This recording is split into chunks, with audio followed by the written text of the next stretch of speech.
Olá, estamos dando início a mais um programa Play, programa que liga você à informação. Hoje estamos recebendo convidados, ao meu lado a jornalista Maria Cristina, fazendo parte comigo da bancada hoje. Cris, um prazer recebê-la. Prazer todo meu, Wesley. E hoje a gente vai falar sobre o programa Oeste em Desenvolvimento. Para isso, estamos recebendo o presidente do Oeste de Desenvolvimento, o Rainer Zielasco. Isso. Muito obrigado pela sua presença junto conosco. Eu que agradeço. Obrigado pelo espaço aí. É um prazer grande em falar um pouco sobre o nosso programa Oeste de Desenvolvimento. Legal. E também o nosso grande parceiro já, longa data, que não vinha nos visitar, o Sérgio Marcucci, ele que é coordenador da Câmara Técnica. Sérgio, prazer recebê-lo aqui no jornal também. Prazer é meu e uma satisfação em vir pela primeira vez aqui no programa. Eu assisto sempre o vosso programa e com as entrevistas que têm acontecido aí, né? E o prazerzaço estar aqui do lado do presidente do Oeste de Desenvolvimento, uma entidade que nasceu de uma união entre o associativismo e que realmente tem feito a diferença e está fazendo 10 anos. Isso é uma satisfação incrível. Legal. Eu ia justamente perguntar, né? Já são 10 anos de POD, né? Já que a gente chama carinhosamente de POD. Rainer, o que mudou na nossa região oeste nesses 10 anos desde que o POD foi implantado? Até para o entendimento das pessoas, eu acho importante dizer assim que o Programa Oeste de Desenvolvimento, o POD, né, é um programa de organização territorial. Então nós temos as individualidades de cada município, cada um tem sua característica, mas tem aqueles temas que são transversais a todos, seja de infraestrutura, seja de sanidade animal, seja de empregabilidade. Então são temas que afetam a todos.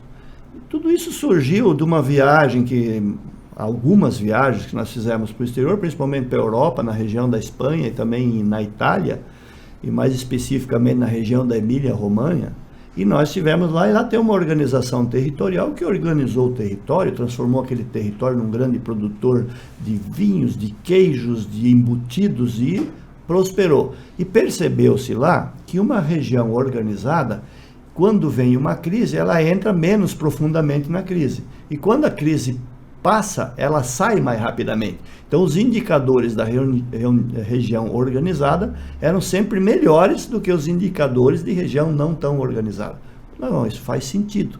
Então, veio para o Oeste, pessoas se reuniram, começaram a pensar, poxa, o Oeste até que é uma região que tem uma característica associativista, uma característica de cooperativismo muito forte, por que nós não nos unirmos em torno de um programa que organize a região como um todo?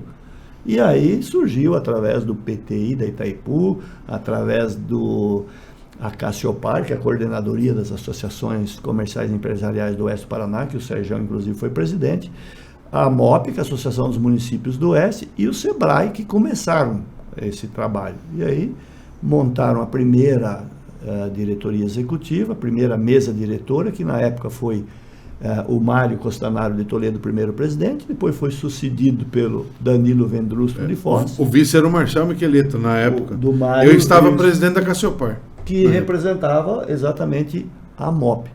Então, aí começou-se a organizar o território e criar-se as câmaras técnicas que vão justamente trabalhar para desobstruir alguns obstáculos, desobstruir alguns gargalos daqueles temas que o grupo todo acha que precisa melhorar. E aí criou-se as câmaras técnicas, começou a trabalhar, e isso já vão fazer 10 anos, e tivemos muitas conquistas ao longo desse ano, mostrando sim. E veja que os indicadores do Oeste mostram exatamente isso. Nós somos a região mais próspera do estado do Paraná, e o Paraná é um dos estados mais prósperos do país. Aqui nós temos os menores indicadores de IDH, temos os melhores indicadores de geração de emprego do Paraná.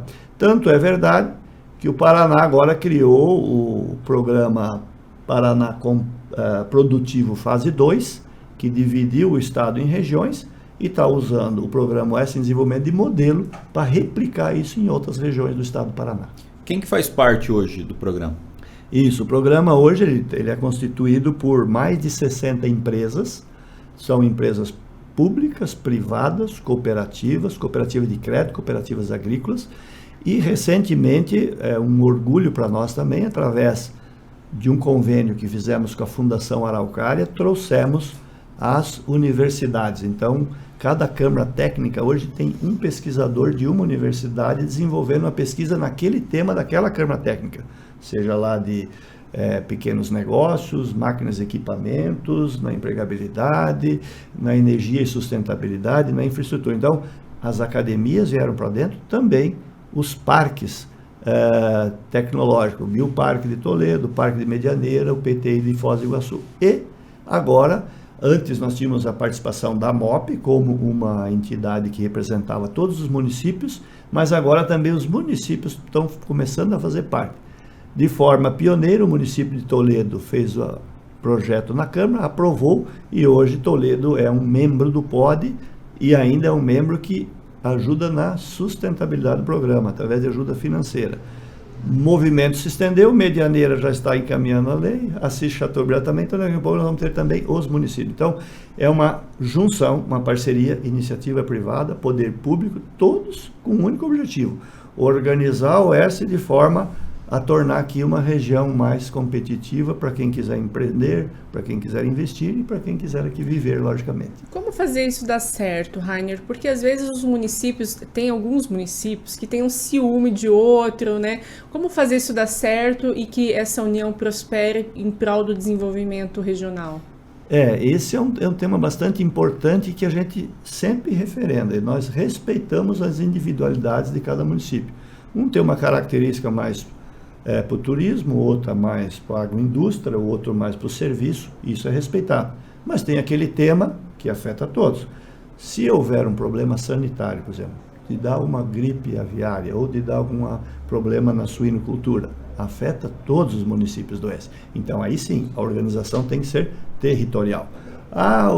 Hoje, o grande tema, e está aqui, nós começamos com um trabalho de um grupo de trabalho para tentar ver o que é possível se fazer para solucionar essa falta de pessoas para preencher as vagas que existem no Oeste do Paraná, são 12 mil vagas na região, e depois isso se transformou numa Câmara Técnica, e o Sérgio, que está aqui ao meu lado, assumiu a coordenação dessa Câmara, e hoje eles têm mais de 40 RHs de empresa participando e discutindo o que pode ser feito em questão de legislação, em questão de acolhimento dessas pessoas e tudo mais que faz parte para fazer isso. Então, esses temas são transversais. Veja bem, inovação e tecnologia. Nós criamos o POD, né? Quando eu falo nós, é o Programa Oeste de Desenvolvimento, formou uma Câmara Técnica chamada SRI, Sistema Regional de Inovação. Agora, por uma questão de ficar mais próximo de como foi o Vale do Silício nos Estados Unidos, nós transformamos o nosso em Iguaçu Vale. E ele tem vários núcleos, em Marechal, em Toledo, em Cascavel, Medianeira, Foz do Iguaçu. Esse Iguaçu Vale cresceu tanto, se tornou uma referência que ganhou o prêmio nacional dado pela CNI, né, a nossa Confederação Nacional da Indústria, de melhor ecossistema consolidado de inovação e tecnologia. Então isso está atraindo muita gente, muitos pesquisadores. Aí vem a parte das universidades, os cursos têm que se adaptar para esse novo momento de inovação e tecnologia. E com isso nós estamos evoluindo para se tornar uma região também tecnológica. Nós dissemos, isso é uma parte do planejamento estratégico do POD para os próximos 20 anos.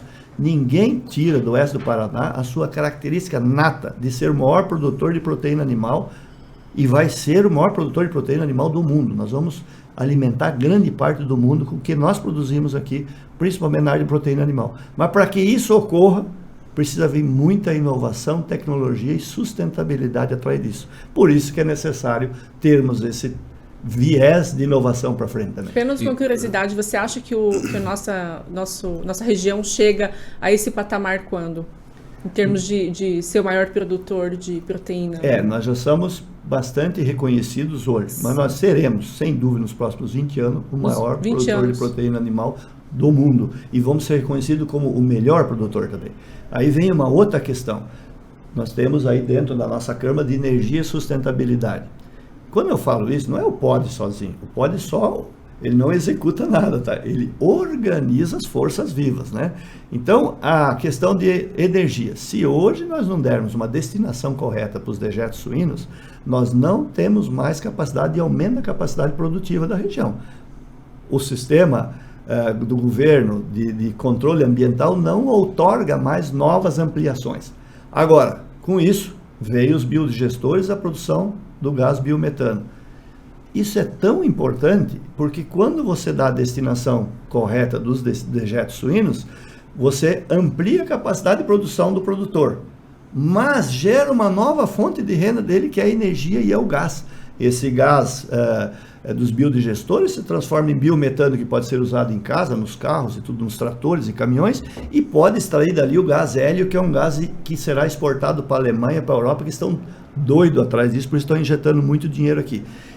A ponto de nós dizermos de que daqui um pouco a carne vai ser o subproduto, o grande produto vai ser a energia. E aí nós vamos ter uma produção sustentável, ecologicamente correta, nós podemos ter o selo de carne sustentável e isso vai se expandir.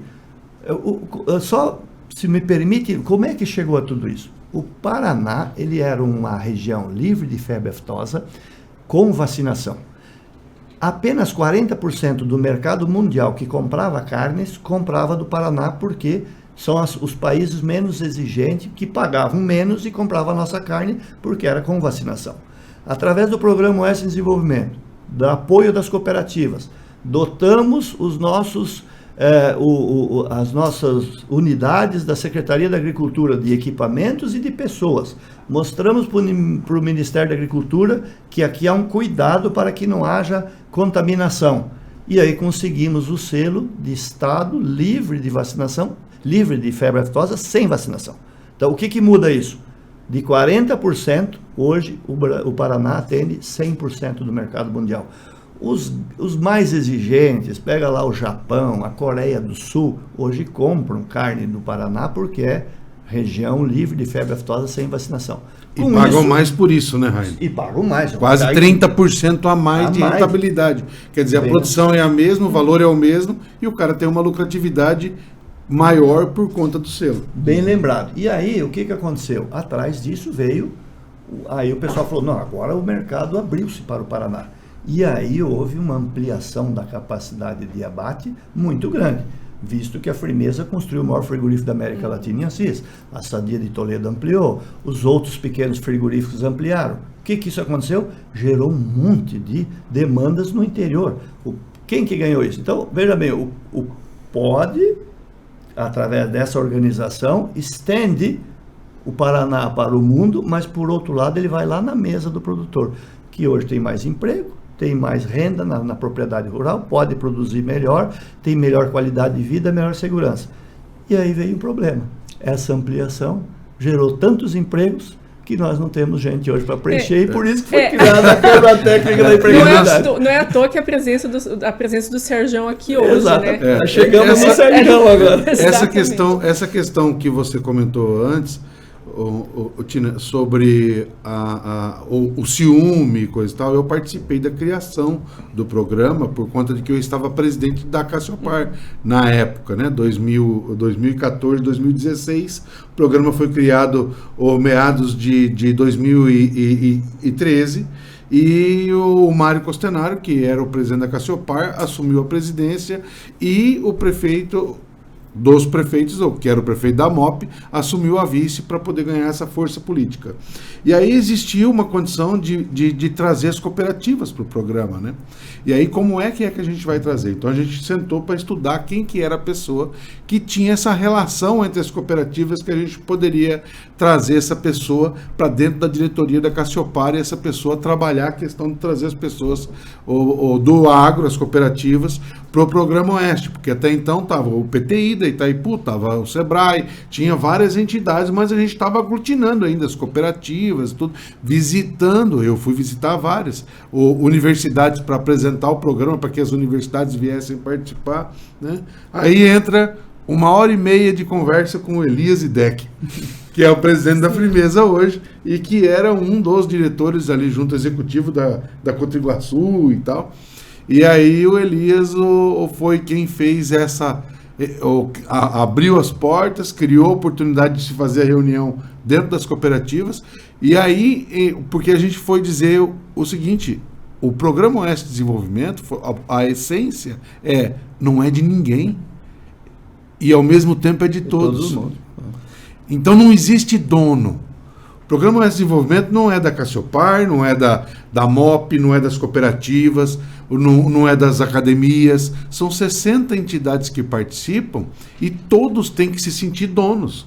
Porque a ideia inicial era que o Programa Oeste de Desenvolvimento seria o Conselho de Desenvolvimento da região. Ou que seria o guarda-chuva dos Conselhos de Desenvolvimento das cidades. De cada cidade, o Conselho de Desenvolvimento, como tem lá o CODET, como tem aqui o CODEMAR, como tem vários Conselhos de Desenvolvimento. E aí a união de todas as entidades dentro dos Conselhos de Desenvolvimento seria a capilaridade do Programa Oeste de Desenvolvimento. E aí eu me sinto muito orgulhoso em participar por isso, de ver tamanho, capacidade do Programa Oeste, e eu gostaria de entrar num assunto assim, crucial do Programa Oeste, que às vezes as pessoas não se atentam para isso. O Programa Oeste de Desenvolvimento se baseia em dados, sempre em dados e números, e busca quem é que pode financiar isso. Por exemplo, quem botou dinheiro para poder fazer todo esse processo do território livre de febre aftosa foi as cooperativas. Os caras foram lá e meteram grana, 4 milhões, né? Meteram grana para poder fazer, sabe? E assim, equipamentos, equipou o Estado, sabe? Porque é iniciativa privada realmente, entrando no PPP, que é você fazer uma parceria público-privada para que o benefício seja a todos, não só para o Programa Oeste de Desenvolvimento. O exemplo que eu quero usar é no mesmo estilo, o pedágio. Como é que foi que começou essa história do pedágio? Há mais de 15 anos atrás, nós discutimos os números do pedágio, né, pelas entidades que participam. A FIEP participa do Programa Oeste de Desenvolvimento, o SENAC participa, todo o Sistema S participa do programa. O SEBRAE foi um dos percursores e tal. E aí, quando você traz isso, o João, né, da FIEP, fez todos o levantamento dos números do pedágio. Todos. Nós sabíamos por que em Santa Catarina o pedágio era mais barato, que as pessoas não comentam isso, que lá o pessoal, não, lá custa 2 pila, não custa R$2, o valor lá já é outro, e lá o governo federal construiu a rodovia e só se cobra para poder se consertar a manutenção, jardinagem, coisa e tal. Aqui vai ter 40 e poucos bilhões de investimento. Só que nós tínhamos os números do que é que realmente teria que ser feito. Quando chegou o pacote do ministro Tarcísio, foi no Estado, fez várias audiências públicas, eu participei de 2 em Curitiba, por conta da FACIAP, que eu faço parte da diretoria até hoje. O Rainer, que foi presidente lá da FACIAP, sabe disso, que na época dele já se discutia essa questão do pedágio, sabe? Quando o Rainer era presidente. Aí se traz os números, quando chega aqui no Oeste, os caras põem os números nas mesas e falam, aqui não, aqui vai ser diferente. E mostra os números que nós tínhamos do pedágio, e aí fomos apresentar os números na Assembleia Legislativa e para o governador. E aí o governador fala, não, então, peraí. Aí foi estudar direito, voltou para trás o projeto, hoje está vindo as licitações, depois de alguns anos, mas está vindo, não é o que nós desejávamos, mas está praticamente dentro daquilo que a gente tinha discutido. E agora a briga que está correndo, o Rainer pode falar o melhor sobre isso, que é a diminuição dos impostos federais, estaduais e municipais, Tina, que vai trazer isso a quase 20% a menos do valor. Eu acho que é importante falar sobre isso, Rainer, hoje. Eu acho que complementando o que o Sérgio está falando, né, o Programa Oeste de Desenvolvimento, ele em nenhum momento ele sombreia, seja deputado, seja um prefeito, seja um governador. Ele só organiza e, através de dados técnicos, muito técnicos, mostra o que é melhor para a região. Então, quando nós mostramos o nosso modelo e que nós queríamos algo diferente, o governador entendeu, passou do lado nosso das trincheiras e foi negociar isso com o governo, e houve uma mudança daí do modelo de pedágio, tirou-se a outorga onerosa fora, que era um prêmio que teria que pagar para poder fazer a concessão das estradas, e com isso houve sim uma redução do valor, Tanto é que já na licitação do lote 1 foi mais de 50% de desconto em relação àquilo que nós estaríamos pagando hoje. Temos uma preocupação, sim, porque o lote 3 e 6, que são os próximos a serem licitados, que estão no Tribunal de Contas da União e devem ser liberados no início do ano que vem, a licitação deve ocorrer meados do ano que vem, então, efetivamente, ter pedágio aqui, eu acredito que não será ainda em 2024, só em 2025.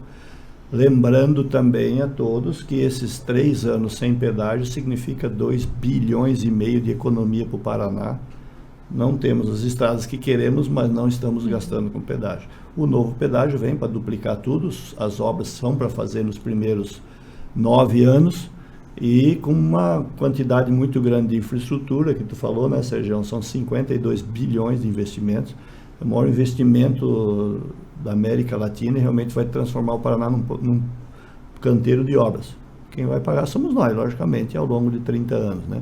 Mas, enfim, isso mostrou que a união das pessoas em torno de uma causa e com dados, com números, convencemos o governo e conseguimos mudar uma realidade. E isso é muito importante. Mesma coisa na febre aftosa, assim, essas cooperativas todas hoje são sócias mantenedoras do programa, né? Então, o programa ele tem que ter uma visão sempre, a gente cuida muito disso, de não sombrear ninguém, mas sim de contribuir com dados para que o melhor seja feito. E o governo do Estado do Paraná entendeu isso, tanto que o governador Ratinho e os secretários de Estado que nos visitam hoje, eles gostam, porque eles falam assim, lá no oeste do Paraná, eu sei aonde aplicar o dinheiro, porque eles sabem exatamente o que está faltando. Então, a assertividade da aplicação do dinheiro público é melhor do que eu ir numa região que não sabe nem o que é e qualquer coisa serve, né? Então, isso é outro modelo de junção, de parceria e de melhor utilização dos já escassos recursos públicos. Se forem mal utilizados, é pior ainda, né? Então, eu vejo assim, realmente, com esse trabalho todo, e se continuar nessa direção, né? Hoje tem uma mesa diretora, o programa, são 3 pessoas, eu, o Elias Idec e o Alcir Rota, que já foi presidente da Cassiopar também lá de Cascavel, e tem o Conselho de Administração e a Assembleia, que reúne todas essas mais de 60 entidades que fazem parte. Então é bem democrático, tudo é discutido, e as câmaras técnicas fazem o trabalho específico, focado naquilo que eles estão discutindo, naquele segmento que eles estão discutindo. E aí sim entra a universidade, entra doutores, entram pessoas que nos pautam com muitos números e dados para que a gente faça a coisa o mais correta possível. E essa organização realmente faz uma diferença muito grande, sabe? Isso dá uma assertividade nas tomadas de decisões, porque é pautado em cima de números, de dados e não de achismo, né? Falar em número, comenta sobre os impostos, que eu acho que é legal. A diminuição que vai ter, é a proposta, né? Esse é um trabalho que o programa OS em Desenvolvimento também levantou, através do João Arthur, que é da FIEP, que é uma pessoa muito competente e conhece das áreas, e o pano de fundo disso é o seguinte: a comunidade vai terceirizar a rodovia para alguma empresa que vai fazer as obras que deveriam ser feitas pelo poder público. O poder público alega não ter dinheiro e nós precisamos das obras. Então nós vamos delegar. Já pagamos imposto para isso, né? Sim. Não faz. Então tá, aceitamos, vamos pagar para alguém fazer por nós. Essa empreiteira, quando for fazer as obras, são duplicações, são viadutos, são obras de perfumaria, vai pagar ICMS, PIS, COFINS, imposto de renda, muita tributação sobre algo que deveria ser feito pelo governo. Então nós não achamos justo, nós estamos sendo, na verdade, quase que tributados, né? Porque é um posto que já está recebendo através do IPVA dos carros, tal, e deveria fazer e não está fazendo, nós vamos fazendo e pagar imposto sobre isso. Então, criou-se no Congresso Nacional a PL 1712, que é um projeto de lei que desonera os tributos de obras em rodovias pedagiadas. Então, saem os tributos federais. Acertamos com o governo do Estado, redução do ICM. E os municípios, redução do ISSQN, que hoje é 5%, a gente está pleiteando que seja 2%. Para que toda essa carga tributária municipal, estadual, federal, reduzindo sobre as obras, vai dar um impacto, como o Sérgio falou, de até 20% de desconto sobre a tarifa. Então é isso que nós estivemos discutindo na Frente Parlamentar da Agropecuária. Rainer, Eles foram em Brasília discutir isso. Me perdoa interromper, Por favor. mas quando você tem um projeto que visa reduzir a carga tributária, esse dinheiro vai ter que sair de algum lugar, para o caixa do governo. Quem que vai pagar essa conta no final? Não, veja bem, quem deveria fazer essa obra é o governo. Sim. Então esse dinheiro sairia do caixa. E ela não iria pagar o imposto? Hoje é um terceiro que vai fazer a obra para eles, pago por nós. E nós ainda pagamos imposto sobre isso. Então ele é uma lei específica para as obras de rodovias pedagiadas. É só lógica e matemática. Eu sei, mas é que sempre quando você tira, né, você vai cobrir de um lado, você sai de outro. Mas essa é uma receita que o governo não tem. Veja bem, ele está sendo desonerado de fazer essas obras todas. Nós vamos pagar 52 bilhões de investimento que a iniciativa privada vai pagar para ele. E ainda pagar imposto sobre isso. E nós vamos pagar sobre isso. É a mesma coisa, vamos supor. Se é a rodovia de Toledo a Guaíra vai estar dentro do pedágio. Parte desse pedágio é serviço e a Prefeitura de Marechal Rondon vai ter direito ao ISSQN sobre esse serviço. Mas ela não tem hoje. Então, se ela cobrar 2%, a lei é 5%, mas se ela baixar para 2%, ela vai ganhar 2% a mais de algo que ela não tem. Por isso que ela pode fazer isso. É a mesma coisa, o governo está deixando de tirar 52 bilhões do caixa, a iniciativa privada vai fazer. E essa tributação ele nem tem sobre isso, então ele não tem por que cobrar, essa é a lógica. Então seria um regime tributário especial de 4% linear para tudo, entendeu?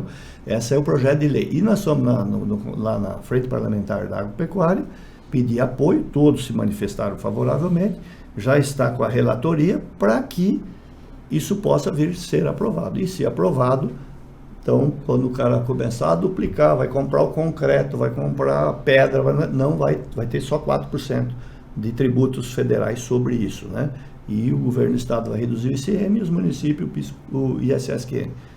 Mas nada aprovado, está tudo em... A ideia é o projeto. Se o governo já tivesse essa arrecadação, ele teria que substituir essa arrecadação por um outro imposto. Mas ele não tem essa arrecadação. Essa arrecadação ainda vai ser criada. E se conseguir aprovar a lei através dessa PL que está sendo feita e que a diretiva do Programa Oeste, junto com toda uma comitiva da região que estuda isso, que tem os números, está lá propondo, ou a gente vai ser desonerado e vamos ter aí mais quase 20%. E, Serjão, a gente enxugando um pouco, falando aqui de Marechal Cândido Rondon, de que forma é a atuação do POD aqui, como vocês atuam dentro da cidade? Olha, na realidade o POD não age na cidade, né? Ele age sempre só no macro, sempre olhando a região e que acaba beneficiando todos os municípios. Eu participo do Programa Oeste de Desenvolvimento desde a criação do Programa Oeste de Desenvolvimento e agora por ter ido levar o problema para o Rainer, cuida que o filho é seu. Cuida que é teu agora. Cuida que o filho é seu. E acabei me tornando o coordenador da Câmara Técnica de Empregabilidade, que, como o Rainer disse, tem várias academias trabalhando. A professora Crislaine, por exemplo, é quem está coordenando a pesquisa, que eu vou falar para vocês já agora aqui na sequência, com todos os dados e tal, que o POD sempre trabalha com dados. Então, o que foi que nós fomos fazer na Câmara Técnica que trabalha os 54 municípios do Oeste do Oeste do Paraná? Nós levantamos nós temos 1.411.000 pessoas nessa região que nós temos. São 391 mil carteiras assinadas nessa região. Como disse para vocês, a gente levantou entre admitidos e demitidos, tá? Ou pelo CAGED, aí número oficial, levantamos os imigrantes que nós temos na região, levantamos os jovens aprendizes que nós temos contratado na região, nós levantamos a quantidade de pessoas que receberam seguro-desemprego na região, nós levantamos todos os valores que são recebidos como benefício do governo federal para a nossa região, para os 54 municípios. Nós levantamos município por município e estratificamos isso. Entre o saldo entre contratados e demitidos, nós temos 59.420 pessoas a mais do que nós tínhamos antes, ou contratadas. Das 391 mil, você tira 59, era o que nós tínhamos. Então, esse crescimento que nós estamos tendo, que foi de 18%, quase 19% na região de 2020 até meados de 2023, que foi junho de 2023 que nós levantamos, é um absurdo. Você pegar 3 anos, crescer 20% o número de carteiras assinadas numa região. É uma coisa assim que não dá para se imaginar isso, que é o tamanho do crescimento que nós estamos tendo, com um déficit de 12 mil vagas abertas a serem preenchidas e com colocação de praticamente 15 mil pessoas a mais por ano nessas regiões. Então, olha só, eu tenho aqui, na região, nós recebemos do governo federal, de benefício que vem para esses 54 municípios, 47 milhões de reais por mês. Os 54 municípios recebem entre Bolsa Família, Vale Gás, Vale Parafuso, tudo quanto é benefício, 47 milhões de reais. Marechal recebe 853 mil por mês. Tá? Então nós temos 49.463 pessoas que receberam seguro-desemprego em um ano, na região dos 54 mil. Marechal, 1.937 pessoas receberam seguro-desemprego durante o ano de 2022, que foi o ano que nós levantamos, né? Rondon tem 17.418 carteiras assinadas, nós tivemos um superávit de 1.726 carteiras, o seguro-desemprego eu já comentei, e nós recebemos em Rondon, então, 858 mil reais por mês. Um parênteses, né? Se por um lado a gente tem 12 mil vagas de emprego em aberto, por outro lado a gente tem mais de 15 mil famílias recebendo algum tipo de benefício. Então há um contrassenso nisso, né?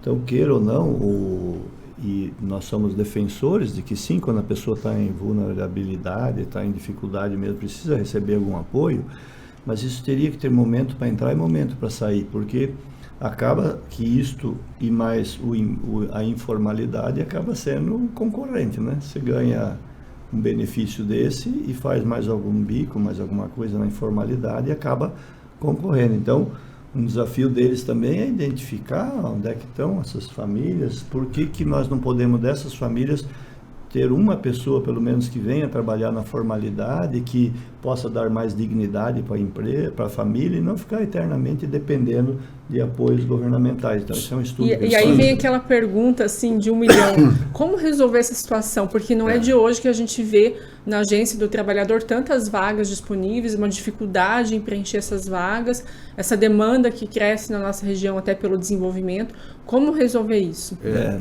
A ideia então, a gente levantando esses dados que nós estamos levantando, tá? Também estamos fazendo uma pesquisa do perfil da vaga de emprego para a nossa região. Então, através de professores qualificados das academias que estão participando, no caso aqui a UniOeste, mas nós temos várias outras, IFPR, várias outras instituições que participam da Câmara Técnica de Empregabilidade. Então, nós estamos com uma pesquisa que foi lançada agora para os empresários. Tá? Primeiro nós fizemos uma reunião, um evento, trazendo 142 RHs da região inteira para poder trazer as dores e as possíveis soluções, os possíveis remédios que eles acreditavam que poderiam ser utilizados. Então, primeiro a gente tinha que levantar todos esses dados para a gente trabalhar as ações depois. Então, nós levantamos esses dados básicos, estamos fazendo a pesquisa que vai ser feita pelos 15.980 associados da Cassiopar, que vão estar fazendo, as associações comerciais estão passando essa pesquisa para os empresários, para que os empresários respondam, e as agências do trabalhador vão estar entrevistando pela estratificação que a doutora fez, a doutora Crislane, 5.176 pessoas que estão buscando o emprego. Então, o que é que o empresário precisa quando ele busca uma pessoa a trabalhar e o que é que o colaborador busca quando ele vai atrás do emprego. Levantando o perfil do emprego, nós vamos começar a trabalhar ações, né, complementares ou para poder ajudar em questão da vulnerabilidade social. Você pega, como o Rainer comentou, quantas pessoas nós temos recebendo esses auxílios? Porque essa pessoa está em vulnerabilidade social.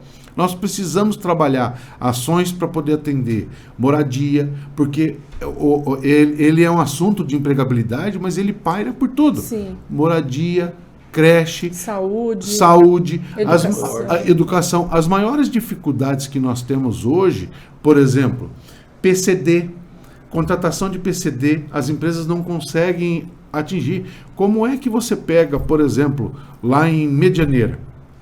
Quantas mil pessoas trabalham na LAR, de Medianeira? Tem 24 mil funcionários na rede como um todo. Ou quantas pessoas trabalham na Frimeza, lá em Medianeira? Tem 11 mil, quase 12 mil funcionários, né? Como é que você consegue colocar 5% disso de pessoa com PCD numa cidade como Medianeira? Vai ter que mudar a legislação. Então, nós vamos ter que trabalhar, como nós estamos tentando mudar a legislação para o pedágio, para febre aftosa, para outras situações, com números embasados, Tina, e apresentar isso para as nossas pessoas que fazem as mudanças das leis. Você apresentando isso com base de dados, você vai trazer uma nova legislação. Você quer um exemplo que eu tenho usado quando vou fazer a apresentação? Por exemplo, por que é que o jovem aprendiz não pode trabalhar no chão de fábrica? O jovem aprendiz não pode trabalhar no chão de fábrica. O Rainer tem lá 1000 funcionários, tem que contratar uma quantidade de jovem aprendiz para trabalhar e ele tem que colocar o piá sentado numa sala para poder estudar lá, porque ele não pode usar o cara no chão de fábrica para poder trabalhar. Ele fica no administrativo, fica... Como é que faz para colocar o jovem aprendiz na LAR? Como é que faz para você usar o jovem aprendiz lá na Frimeza? Porque é chão de fábrica. Quanto é que tem de escritório que trabalha lá de pessoas? Você está entendendo? Agora, eu tenho um médico do trabalho que trabalha nessa empresa. Eu tenho um profissional quem cuida da segurança habilitado, que cuida da segurança dos funcionários. Por que esse médico e esse profissional não pode dizer aonde é que o jovem pode trabalhar? Porque se caso ele tenha algum problema, quem que é que vai pagar isso? A empresa. Se ele sofre algum acidente, quem que é que vai sofrer com isso? A empresa. Então, se você tem esses profissionais gabaritados para poder fazer a segurança e para dar condição de trabalho, por que é que essas pessoas não dizem... Porque, por exemplo, as máquinas do... O Rainer tem máquina lá de milhões de euros. O cara precisa apertar uns botãozinhos lá para o negócio funcionar. Que fala com não sei quantas línguas a máquina. E o cara tem que apertar o botãozinho. Você acha, Wesley, que eu e você vamos ter mais capacidade do que um piazão de 18 anos, 17 anos, para poder ir lá mexer nesse negócio lá que é cheio dos computadores? Não. Essa molecada vai ter muito mais facilidade que isso. Então, assim, existem locais dentro da empresa e ele não pode colocar. Tá? Então, assim, são facilidades que a gente pode trabalhar, que a gente pode trazer e que vai pairar. A dificuldade tremenda que nós temos sentido até então é qualificação profissional, que aí nós pegamos aqui no município de Marechal, nós já fizemos isso em parceria com o Estado e o município, né? Secretaria de Desenvolvimento, por exemplo, de Marechal, investe R$500 mil em capacitação. Então, por isso os nossos números, que a agência de Marechal está quarta colocada, quinta colocada, terceira colocada em 216 agências no Estado. Nós ficamos na frente de cidade, Wesley, 4, 5 vezes mais habitantes. Foz do Iguaçu não ganhou uma em 2 anos e pouco que eu estou lá, nunca teve mais colocado do que Marechal Canoadão. Então, assim, por conta do que isso? Por conta de investimento, por conta de trabalho e que a gente está conseguindo fazer e atender as demandas ainda dessas empresas. Mas a preocupação é, se continuar crescendo com esse número, até onde nós vamos chegar? A dificuldade de moradia, o cara ganha R$2,5 pau, paga 1.300 de aluguel. Em Rondon não tem uma casa que você consiga alugar por um menor. E na região oeste como um todo. Toledo também é assim. Então são dificuldades que a gente vai levantar e com a base de dados a gente vai estar trabalhando ações pontuais para poder melhorar a empregabilidade na nossa região. É só complementando, né? Você percebeu aí que não tem uma solução. Exato. São várias. Então, a gente tem que trazer o pessoal do Sistema S para dar o treinamento e a capacitação naquilo que nós estamos precisando, e por isso que os números levantados são importantes para isso. Você traz os RH para entender o que está sendo ofertado, e você conversa também com os pretendentes à vaga, o que ele está esperando.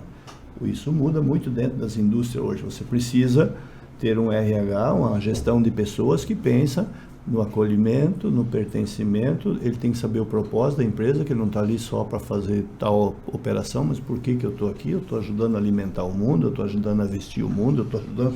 Tem que ter um propósito, tem que ter um plano de carreira para crescer. Muitas vezes você tem que adaptar teu restaurante para tipo de alimento, porque você já tem pessoas do norte e do nordeste do Brasil e muitos do exterior, e que têm hábitos diferentes dos nossos. Então, é uma série de ações que têm que ser tomadas, e o poder público vem junto, e as universidades, para que a gente possa, de uma forma ordenada, minimamente organizada, solucionar esse problema e não criar aí um caos social que, se deixar assim ao Deus dará, vai acontecer. Então é muito importante esse trabalho que eles estão fazendo, essa pesquisa, a universidade junto, e já algumas coisas já foram, por exemplo, são coisas pequenas, mas são coisas pequenas que resolvem. Até há pouco tempo atrás, o cara ia lá, se inscrevia no Cine para ir pedir um emprego lá na empresa. Nesse período já cortava o seguro-desemprego dele. Então ele falou, eu não vou lá, vão me cortar o seguro-desemprego. Essa legislação já foi alterada, hoje ele só vai ter cortado o seguro-desemprego quando tiver a carteira efetivamente assinada.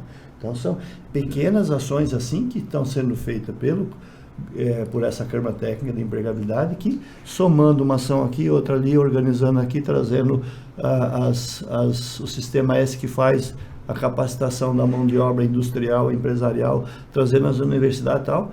O final disso tudo, você consegue minimamente melhorar algo e não deixar que isso se torne um problema mais sério ainda. Porque senão, é isso que nós falamos, né? O POD tem essa finalidade de atuar nesses gargalos. Quando surge um gargalo, como surgiu da empregabilidade, ele tem que atuar para ajudar a desobstruir esse gargalo, senão daqui um pouco... Qualquer empresa que viesse instalar no S e olhar esse panorama, vai dizer, não vou para lá, porque eu não vou conseguir gente. Então, se torna um obstáculo para a atração de novas empresas e também para o crescimento das que estão aqui.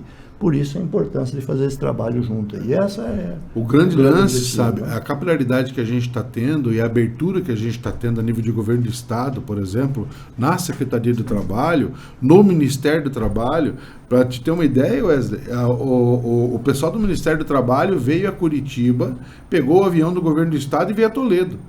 Aí sentou eu, o gerente de Toledo, da agência de Toledo, que faz parte, o Rodrigo, quem ajudou a levantar boa parte dos números e que ajudou a pensar toda essa situação dos dados que a gente estava levantando e que usou a agência dele e eu a minha aqui para a gente poder levantar boa parte desses dados. Estiveram uma reunião com a gente para ver o que é que nós estamos fazendo aqui, que os nossos índices são o estratosférico comparado com outras agências a nível nacional, sabe? E aí a gente pontuou algumas ações, essa do seguro-desemprego foi uma, sabe? Você estava recebendo seguro-desemprego, está na sua segunda parcela, você fala, vou ver se eu tentando uma vaga aqui que eu acho que eu poderia me encaixar de jornalista lá no Jornal Presente. Você vinha lá, fazia cartinha de emprego, que você vinha fazer entrevista, mês seguinte você não recebia o seu seguro-desemprego mais, você não foi nem contratado, o cara nem te chamou. E daí? Sabe? Então inibir as pessoas é ridículo. Como é que você faz um negócio desse? Então são coisinhas pontuais que realmente vão fazer a diferença, e a ideia nossa é que a gente não perca a qualidade de vida que nós temos no oeste do Paraná. O que a gente observa é que vocês já trabalharam muito durante esses 10 anos, vão ter muito trabalho pela frente, né? É só o começo. É só o começo. Mas é muita gente, sabe? Sim. É muita gente trabalhando, é muita gente. Você vê aqui o sentimento de emoção, não ganha nada. Quem participa, o presidente não ganha nada. Quem é participante não ganha nada, é tudo voluntário, como é na associação comercial. E a maioria dessas pessoas que se colocam, são líderes em seus segmentos e que realmente têm vontade de trabalhar a nossa região, de fazer com que a nossa região seja cada vez melhor, não para mim, mas para todos. Sim. Para todos, sabe? Para os meus entes, para os meus amigos, para minha família. Esse é o que faz a gente se emocionar com esse trabalho. Rainer, obrigado pela visita. Seja sempre muito bem-vindo aqui no Jornal Presente. Fica as suas considerações finais aí. Não, eu que agradeço, é muito importante. Ele sabe que ele tem um compromisso de quando ele vem para o Marechal, ele tem que visitar a gente aqui. Que compromisso gostoso. Está muito lindo isso aqui. Parabéns pela estrutura toda, o presente. E sim, né, é importante para nós essa divulgação. Aproveito esse espaço para convidar o empresário também, que ainda não está junto no programa Oeste Desenvolvimento, que venha participar. Amanhã à tarde estamos lá em Medianeira comemorando os 10 anos do programa Oeste, homenageando aqueles que criaram, e eu vejo apenas que é apenas um início, tem um horizonte inteiro para se deslumbrar, para se conquistar, e isso só é possível através da união de todos, do esforço de todos. Então, algum empresário aí que queira, venha se aderir ao programa Oeste Desenvolvimento, porque por mais chavão que pareça, mas juntos nós sempre seremos mais fortes, né? Então, trabalhar de forma junta, unida, levantando alguns gargalos que tem e nós buscando as soluções, que não é única, como eu digo, né? São várias ações que ajudam e deixam esse ambiente mais favorável ao quem quiser aqui empreender, para quem quiser aqui viver, e nós deixarmos um legado melhor para aqueles que nos sucederem. Então, muito obrigado aí pelo espaço, parabéns pelo programa e obrigado aí em nome do programa Oeste Desenvolvimento. Obrigado. Sérgio, prazer te rever também novamente. Obrigado, e é uma satisfação realmente estar aqui, e se a gente fosse ficar falando aqui, ficaríamos mais 3 horas. Muita coisa. Sabe? Você pega, por exemplo, a situação de imigrantes, né? Está aqui a Edna, a nossa jornalista que trabalha com a Embaixada Solidária lá em Toledo, que a gente está trabalhando um projeto onde o imigrante, ao invés de ter que ir para Cascavel sempre, ele possa ir num parceiro da cidade, onde ele vai fazer toda a documentação e depois ele só vai lá para poder efetivar isso, sabe? O Rainer, para te ter uma ideia, tem quase 30% dos colaboradores dele são imigrantes. Então, assim, a gente não percebe assunto isso. Não falta, né? Não, são mais de 12 mil imigrantes na nossa região trabalhando. Sim. Então, é muita coisa para se falar, para se fazer, mas a gente vai ter ainda situações para frente quando a gente levantar esse perfil do emprego, aí a gente pode vir aí apresentar para vocês. Sem dúvida. Obrigado. Valeu, obrigado. Cris, obrigado também. Uma honra estar contigo nessa entrevista. Mais algumas semanas. E muito obrigado a você também que está sempre nos acompanhando através das nossas redes sociais. Continue a nos seguir, nosso site, Facebook, Instagram, tem tudo aí para você continuar sempre muito bem informado. Até a próxima.